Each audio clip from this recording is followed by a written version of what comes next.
चलिए आगे बढ़ते हैं। अमायरा सुसाइड केस से जुड़ी बड़ी खबर आपको बताते हैं। शिक्षा मंत्री ने मामले से पल्ला झाड़ लिया है। सीबीएसई के रुख को लेकर दिलावर ने कहा है कि स्कूल को सीबीएसई से मान्यता मिली है, सीबीएसई ही तय करेगा कि क्या कार्रवाई होगी। दिलावर राज्य सरकार मामले पर उन्होंने कहा है कि नजर बनाए हुए। तो ये शिक्षा मंत्री मदन दिलावर का आपको बयान बता रहे हैं। सीबीएसई जांच रिपोर्ट का परीक्षण करेंगे, रिव्यू करेंगे उसका, जांच के बाद जो दोषी होगा उस पर कार्रवाई होगी। तो अमायरा केस में ये बड़ी खबर आपको बड़ा अपडेट बता रहे हैं, जहां शिक्षा मंत्री हैं मदन दिलावर, उन्होंने अपना पल्ला झाड़ लिया है और ये पूरा मामला सीबीएसई पे छोड़ दिया है।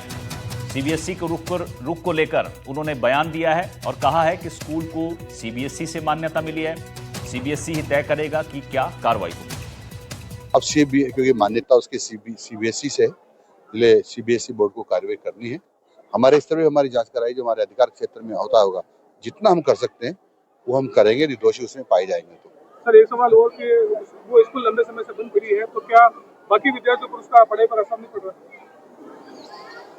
रहा? मैं समझता हूँ इस पर हम बहुत जल्दी निर्णय करने वाले हैं। वीरेंद्र हमारे सहयोगी हमारे साथ जयपुर से जुड़ गए हैं। वीरेंद्र, यहां अमायरा केस पे बड़ा अपडेट सामने आ गया। शिक्षा मंत्री मदन दिलावर पल्ला झाड़ते हुए नजर आ रहे हैं और सब कुछ उन्होंने सीबीएसई के भरोसे छोड़ दिया है।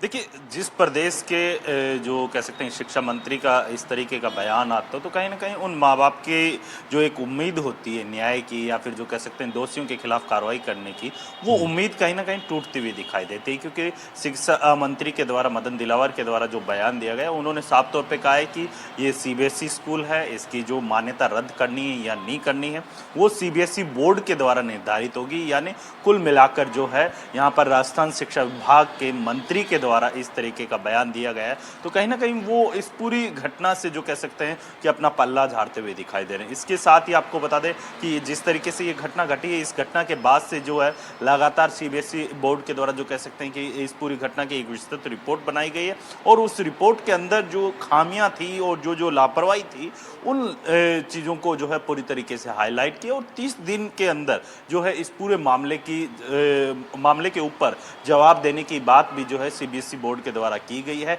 इसके साथ ही आपको बता दें कि जिस तरीके से आपने देखा होगा कि बीते कल जो है अमायरा के माता पिता के द्वारा जो है शहीद स्मारक पर जो है यहाँ पर कैंडल मार्च निकाला जाता है और जो है अमायरा को न्याय दिलाने की बात की जाती है। और उसके बाद जो है आपने देखा होगा कि शिक्षा मंत्री का इस तरीके से बयान आना, कहीं ना कहीं वो अपने जो कह सकते हैं कि इस पूरे मामले से जो है पल्ला झाड़ते हुए दिखाई दे रहे हैं। और इस वजह से जो है एक बात तो साफ हो चुकी है, क्योंकि जिस तरीके से उन्होंने एक बात और कही है एनडीटीवी से, उन्होंने ये भी कहा है कि जल्द ही हमारे द्वारा जो है एक रिपोर्ट तैयार की जाएगी और उस रिपोर्ट के अंदर बाकायदा स्कूल के अंदर क्या क्या खामियां हैं, किस तरीके की जो कह सकते हैं कि जो सुरक्षा होनी चाहिए या नहीं होनी चाहिए, इन तमाम पहलुओं को लेकर एक विस्तृत रिपोर्ट है। ये निर्जा मोदी स्कूल का मामला नहीं है। इसके अंदर आप देखेंगे अन्य स्कूलों की अगर बात की जाए, वहां पर भी क्या वाकई में राजस्थान के अंदर जो बड़े बड़े स्कूल्स होते हैं उनके अंदर जो है शिक्षा विभाग के द्वारा जो नियम और कायदे तय किए गए, उन नियम और कायदों का पालन हो रहा है या नहीं हो रहा। अगर नहीं किया जा रहा है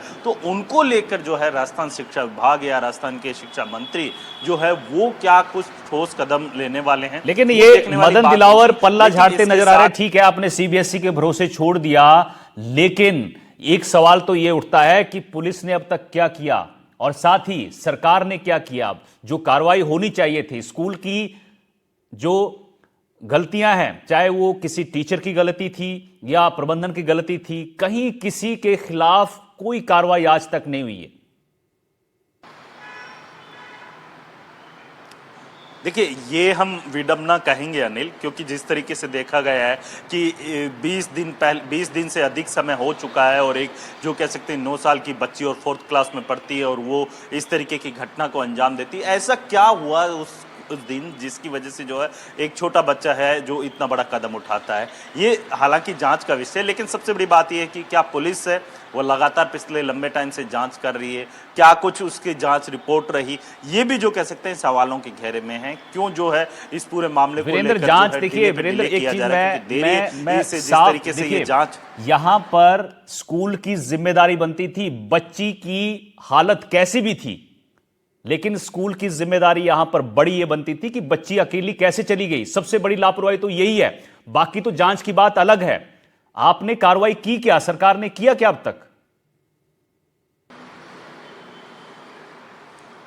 देखिए, अगर शिक्षा विभाग की बात की जाए तो शिक्षा विभाग के जो अधिकारी हैं उनके द्वारा अमायरा के माता पिता को जिस तरीके से सवाल जवाब किए, हैलोवीन का जिक्र किया जाता है कि बच्ची को सपना आया होगा और वो उसने इस तरीके का कृत्य किया, तो ये इस तरीके के सवाल कहीं ना कहीं जो है शर्मसार करने वाली चीज़ है। और इसके साथ ही आप देखिए कि जो शिक्षा विभाग के अधिकारी इस पूरी जांच को कर रहे थे, उनकी जांच रिपोर्ट को लेकर क्या कुछ जो है यहाँ पे ठोस कदम उठाए गए हैं। यहाँ पे जो है शिक्षा विभाग के अधिकारियों के द्वारा जो जांच रिपोर्ट तैयार की गई है उसको ना तो सार्वजनिक किया गया है। इसके अलावा आप देखिए सीबीएसई बोर्ड के ऊपर जो जिस तरीके से मदन दिलावर ने भी जो कह सकते हैं पूरी तरीके से अपनी जिम्मेदारी है वो यहाँ से हटा ली है, क्योंकि उनकी जिम्मेदारी ये बनती है एक शिक्षा विभाग के जो कह सकते हैं कि मंत्री होने के नाते कि उस स्कूल के ऊपर जो है कोई भी दोषी हो, चाहे इसके अंदर टीचर हो या फिर जो कह सकते हैं स्कूल प्रशासन हो या फिर स्कूल के अंदर जो भी खामियां हो, उसके आधार पे जो है तुरंत प्रभाव से जो है